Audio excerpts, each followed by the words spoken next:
Sure. I'm Emelyn Stewart, owner of Stewart Films. I originally was in the real estate business, owned my own real estate management company. And then a friend came to me and gave me a script.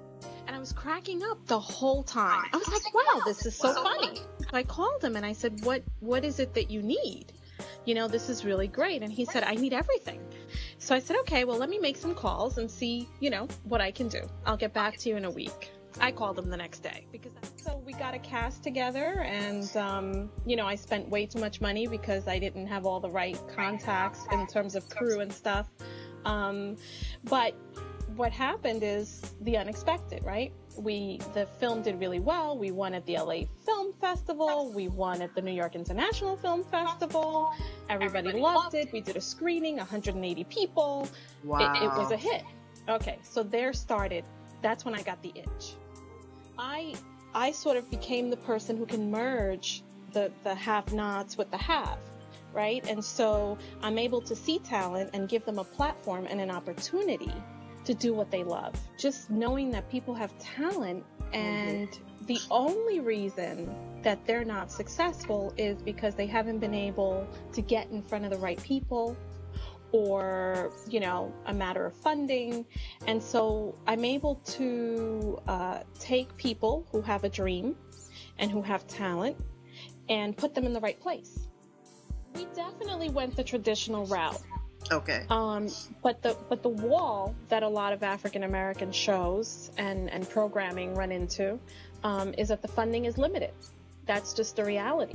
There's only a certain amount of money that's allocated, period. Right. And then there's a small portion of that money that's allocated for African American projects. They find them to be extremely risky. Because I think they still don't understand that there's a market beyond the sneakers and the cars and all that other stuff, right? And so if they can't attract those advertisers, the Lexus, right? The sneakers, the things that are traditionally known to be black products or consumed mostly by African Americans, and the advertisers are not going to come, then they're not going to do it. Whereas online, you can put it on YouTube, develop an audience, and you're not waiting for approval from one person who holds your fate in their hands. What the internet has done is allowed us an opportunity to reach the entire world on our own terms. But the thing is, you have to build the audience yourself. Okay. One person at a time. We went on various platforms that we knew, Hip Hop Press, that we knew had our audience. And we then asked them to embed our player into their websites so that we could attract those people. So when you went there to read about hip hop, you would see our show in the corner playing. We also developed a lot of relationships with bloggers who had followings that were our audience. And we said, look, would you be willing to put or do a little story about our show?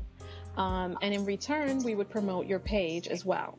I think part of it is understanding what you bring to the table.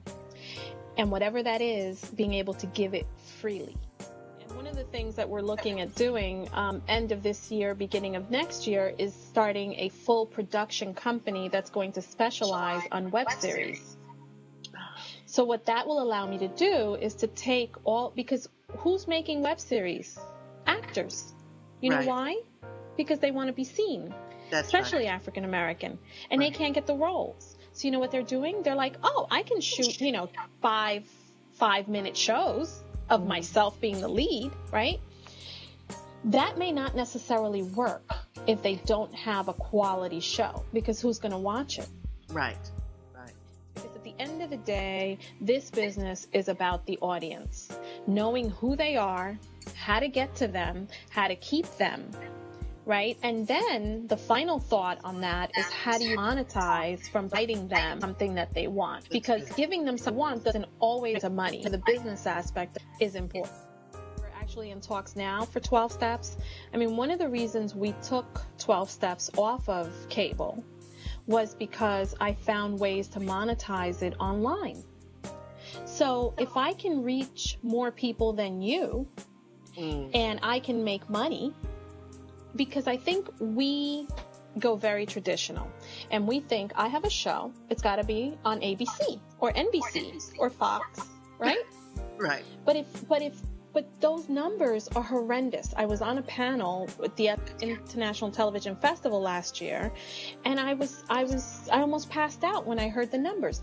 They hear about 500 pitches a year, right? 500. Okay.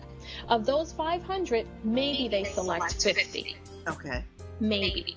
Okay. Of those 50, 5 maybe get to the final round. Okay. And of those 5, 2 get on the network. Wow. And out of those 2, maybe 1 survives. Wow. So if all your eggs are in that basket, and you're African American, forget it.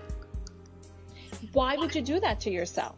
Wow. When you can just create a new way on your own terms. And that's sort of what I preach to people. It's like, so we can't be on ABC, but who wants to be on ABC? Right? Really.